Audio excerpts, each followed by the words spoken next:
কোন প্রস্তুতি ছাড়াই পাকিস্তানের বিপক্ষে টেস্ট সিরিজে খেলবেন সাকিব আল হাসান। 12 আগস্ট পর্যন্ত গ্লোবাল টি-20 লিগে তার অনাপত্তিপত্র থাকায় সাকিব যোগ দিচ্ছেন না টাইগারদের কন্ডিশনিং ক্যাম্পেও। এমনকি দলের সঙ্গে একই বিমানে সাকিব পাকিস্তান যেতে পারবেন কি না তা নিয়েও দ্বিধায় বিসিবি। এদিকে দেশের পরিস্থিতি উন্নতি হওয়ায় 3 আগস্ট থেকে চট্টগ্রামের পরিবর্তে ঢাকায় হবে ক্রিকেটারদের কন্ডিশনিং ক্যাম্প। চলবে 14 আগস্ট পর্যন্ত। প্রায় 5 মাস পর পাকিস্তানের বিপক্ষে টেস্ট দিয়ে সাদা পোশাকের ক্রিকেটে ফিরছে বাংলাদেশ। টেস্ট চ্যাম্পিয়নশিপের অংশ হওয়ায় যে সিরিজ পাচ্ছে বাড়তি গুরুত্ব। সিরিজকে সামনে রেখে দম ফেলার ফুরসত নেই টাইগার ক্রিকেটারদের।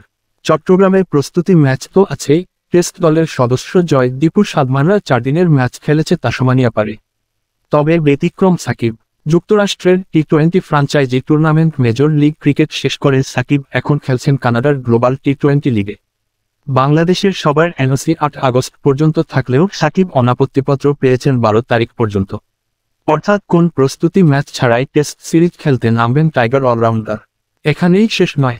জানা গেছে দেশের চলমান পরিস্থিতি উন্নতি হওয়ায় জাতীয় দলের ক্যাম্প নিয়ে পূর্বের পরিকল্পনা থেকে সরে এসেছে বিসিবি।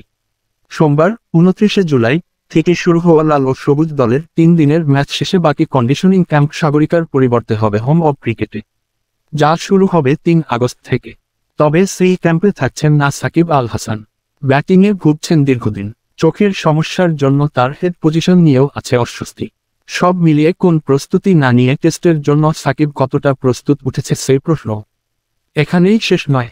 গ্লোবাল টি-20 লিগে সাকিবের দল ফাইনাল খেললে টাইগারদের সঙ্গে একই বিমানে চেপে তিনি পাকিস্তান যেতে পারবেন কি না তা নিয়েও আছে সংশয়। কারণ 16 আগস্ট রাতে পাকিস্তানের উদ্দেশ্যে দেশ ছাড়বে বাংলাদেশ দল। সাকিব না থাকলেও বাংলাদেশের কন্ডিশনিং ক্যাম্পের শেষ দিকে যোগ দেবেন গ্লোবাল টি-20 লিগ খেলা টেস্ট দলের আরেক সদস্য শরীফুল ইসলাম। অর্থাৎ এখানেও চীনের মতো এক দেশে 2 নীতিতে হাঁটছে বিসিবি। সাকিবরা বাড়তি সুবিধা পান, শরীফুলরা বাধ্য হন।